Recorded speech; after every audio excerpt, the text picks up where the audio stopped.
Hallelujah. एक बार फिर से आप सबों का स्वागत है आशीषित सुबह में आशीषित परमेश्वर के आशीषित वचन को सीखने के लिए।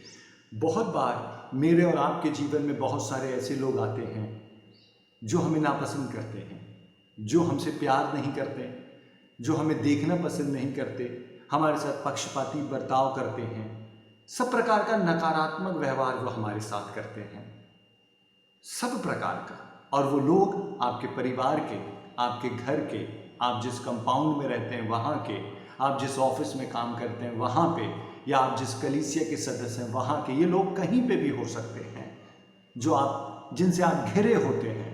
लेकिन इन सब के बाद भी मैं आपसे कहूँ, आज आपके लिए खुशखबरी है कि परमेश्वर आपसे प्यार करता है। यूसुफ बिल्कुल ऐसी ही परिस्थिति में था। वो जिस घर में था उसके घर के लोग उससे प्यार नहीं करते थे, उसके भाई उससे प्यार नहीं करते थे। एक दिन परमेश्वर ने उसको एक स्वप्न दिया और जब उसने उस स्वप्न का वर्णन अपने भाइयों से किया तो उसके भाई उससे और भी नफरत करने लगे। सुने उत्पत्ति की पुस्तक, उसका 37वां अध्याय, उसकी 5वीं आयत। यूसुफ ने एक स्वप्न देखा और अपने भाइयों से उसका वर्णन किया, तब वे उससे और भी द्वेष करने लगे। वे उससे और भी द्वेष करने लगे। वे पहले से ही नफरत करते थे, लेकिन क्योंकि परमेश्वर का फेवर यूसुफ के ऊपर था और यहाँ तक कि पिता का भी फेवर उसके ऊपर था, तो उससे और भी द्वेष करने लगे। और 11वीं आयत में लिखा है, उसके भाई उससे डहा करते थे, उसे देखना पसंद नहीं करते थे, उसे बिल्कुल बर्दाश्त नहीं करना मांगते थे। समझें, सब नकारात्मक परिस्थितियों में सब ऐसे भाइयों से घिरा हुआ है यूसुफ जो उसे नापसंद करते हैं। लेकिन यूसुफ की हिम्मत का, दिलासा का कारण सुने।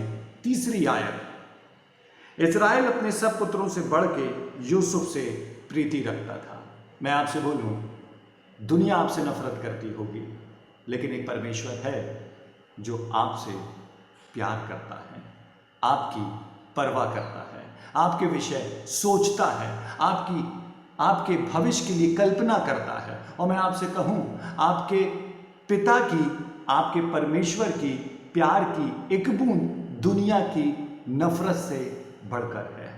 वह आपसे बेइंतहा प्यार करता है, वे आपसे बेइंतहा आपकी परवाह करता है, बेइंतहा आपके विषय सोचता है, उसके पास बेइंतहा आपके लिए योजनाएं हैं, कल्पनाएं हैं।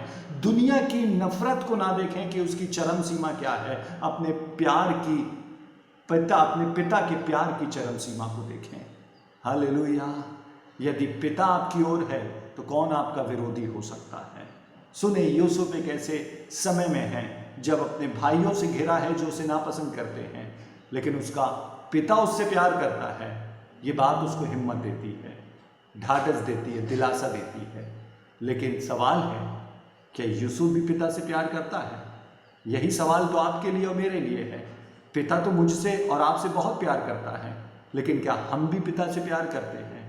यदि हम प्यार करते हैं तो यीशु मसीह ने कहा, यूहन्ना 14वां अध्याय 15वीं आयत, यदि तुम मुझसे प्यार करते हो तो मेरे पिता की आज्ञाओं को मानोगे। यदि तुम मुझसे प्यार करते हो तो मेरी आज्ञाओं को मानोगे। क्या आप पिता से प्यार करते हैं? क्या आप अपने यीशु से प्यार करते हैं? वो तो आपसे प्यार करता है, लेकिन क्या आप प्यार करते हैं? यदि आप प्यार करते हैं तो आपकी आज्ञाकारिता में आपका प्यार प्रकट होता है, दिखाई देता है। सुने, एक दिन पिता ने यूसुफ से कहा, ये वही पिता है जो यूसुफ से प्यार करता है। लेकिन अब सवाल है, क्या यूसुफ भी अपने पिता से प्यार करता है? और यदि हाँ, तो फिर उसे अपने पिता की आज्ञा मानना है। और यूसुफ का पिता उसे क्या आज्ञा देता है? सुने, 37वां अध्याय 12वीं और 13वीं आयत। उसके भाई अपने पिता की भेड़ बकरियों को चराने के लिए शेकेम को गए। तब इज़राइल ने यूसुफ से कहा, तेरे भाई शेकेम ही में भेड़ बकरी चरा रहे होंगे, इसलिए जा, मैं तुझे उनके पास भेजता हूं। तो पिता की तरफ से ये आज्ञा आई, ये आदेश आया कि तू वहां जा जहां तेरे भाई हैं, तू उनकी परवाह कर जो तेरी परवाह नहीं करते हैं। और 14वीं आयत सुने, उसने उससे कहा, जा अपने भाइयों भेड़ बकरियों का हाल देखा कि वे कुशल से तो हैं, फिर मेरे पास आकर समाचार ले आ। पिता ने कहा, अपने भाइयों का हाल देख कर आ कि वे कुशल से तो हैं। किनका हाल? उनका हाल जो यूसुफ का कुशल नहीं चाहते। कई बार पिता मुझे और आपको भी ऐसी ही आज्ञा देता है कि हम उनकी परवाह करें जो हमारी परवाह नहीं करते, हम उनसे प्यार करें जो हमसे प्यार नहीं करते, हम उनकी चिंता करें जो हमारी चिंता नहीं करते, हम उनके विषय अच्छा सोचें जो हमारे विषय अच्छा नहीं सोचते। और वहीं तो आपकी आज्ञाकारिता प्रकट होती है, वहीं तो आपकी आज्ञाकारिता की परख होती है।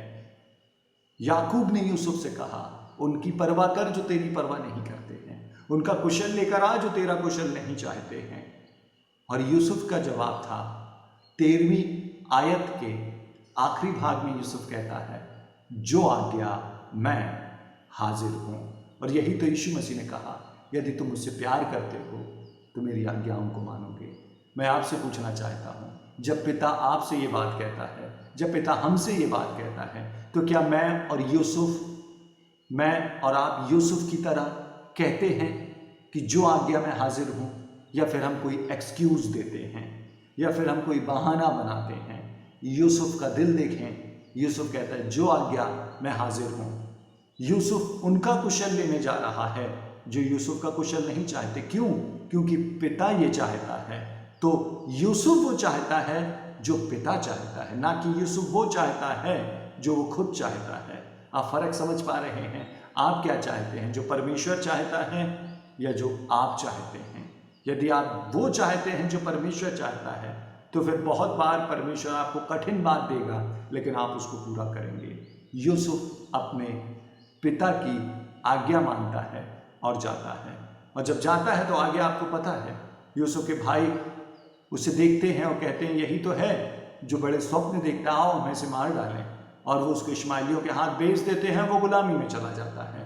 लेकिन फिक्र ना करें, यदि परमेश्वर की आज्ञा मानते हुए आपने यूसुफ की तरह नुकसान उठाया है, दुख उठाया है, तो यूसुफ की तरह ही परमेश्वर आपको ऊंचाइयों पे लेके जाएगा। समझें, यूसुफ आज्ञाकारिता में जाता है और आज्ञाकारिता का शिकार हो जाता है, और जब वो शिकार हो जाता है उसे इश्माइलियों के हाथ बेच दिया जाता है, वो गुलाम बन जाता है। सालों ऐसे निकल जाते हैं, बहुत सा दुख उन भाइयों के हाथ से उठाता है, लेकिन फाइनली उसी देश का प्रधानमंत्री बन जाता है जिस देश में गुलाम होके गया था। तो समझें, ये कब हुआ? जब अपने पिता की आज्ञा मान रहा था। आज्ञा मानते हुए मैंने आपसे कहा, यदि आप यूसुफ की तरह नुकसान भी उठाते हैं तो यूसुफ की तरह ही आप फलवंत भी हो जाएंगे। हालेलुया। मैंने आपसे कहा, लोगों की नफरत ना देखें, पिता के प्यार पे नजर लगाए रहें। पिता का प्यार सामर्थी है। एक बहुत खूबसूरत आयत है, रोमियो की पत्री में लिखी हुई है। रोमियो उसका 8वां अध्याय, उसकी 8वीं आयत में लिखा है, हम जानते हैं कि जो लोग परमेश्वर से प्रेम रखते हैं उनके लिए सब बातें मिलकर भलाई ही को उत्पन्न करती हैं। बाइबल में लिखा हम जानते हैं। तो मैं आपसे पूछूं, आप जानते हैं? यदि आप जानते हैं तो आपको मालूम है कि यदि आप परमेश्वर से प्यार करते हैं और उसकी आज्ञाओं को मानते हैं और उसको मानते हुए आप नुकसान भी उठाते हैं, तो यदि आप परमेश्वर से प्यार करते हैं तो बाइबल कहती है, हम जानते हैं कि जो लोग परमेश्वर से प्रेम रखते हैं उनके लिए सब बातें मिलके भलाई ही को उत्पन्न करती हैं। यूसुफ के लिए सब बातें मिलकर भलाई ही को लेकर आई। यूसुफ के भाइयों ने उसे इश्माइलियों के हाथ बेच दिया, इश्माइलियों ने उसे मिस्रियों के हाथ भेज दिया, मिस्रियों के यहाँ वो गुलाम हो गया, मिस्रियों के यहाँ जेल में चला गया। सब कुछ नकारात्मक हुआ, लेकिन सब बातों का रिजल्ट ये हुआ, सब बातों ने मिलकर उत्पन्न ये किया कि यूसुफ प्रधानमंत्री बन गया। मैं आपसे कहूं, फिक्र ना करें कि लोगों ने क्या किया है। इस बात का आनंद मनाएं कि पिता आपसे प्यार करता है, और यदि आपने पिता की आज्ञाओं को मानते हुए नुकसान उठाया है तो परमेश्वर उस नुकसान को भलाइयों में बदलने की ताकत रखता है। हालेलुया। निराश नहीं होएं, परमेश्वर पे भरोसा करें। पिता का प्रेम दुनिया की नफरत से बहुत बड़ा है। आइए प्रार्थना करें। हे प्रभु, धन्यवाद। आज एक बार फिर से हम आपको धन्यवाद देते हैं। हो सकता है प्रभु, आज का वचन सुनने वाले बहुत सारे लोग अपने परिवार में, अपनी सोसाइटी में, अपने ऑफिस में, अपने कार्य के स्थान पे, अपने रहने के स्थान पे अलग अलग लोगों से अलग अलग तरह का दुख पा रहे हों। लेकिन पिता, इनकी सहायता कर, हमारी सहायता कर कि हम सब बातों में तेरे आज्ञाकारी रहें और तुझसे प्यार करते रहें और इस बात पे भरोसा रखें कि तू हमसे प्यार करता है और हम भी तुझसे प्यार करते हैं। यदि हम दोनों एक दूसरे से प्यार करते हैं तो सब बातें मिलकर हमारे लिए भलाई को लेकर आएंगी। धन्यवाद यीशु मसीह के नाम में, आमीन। Praise the Lord.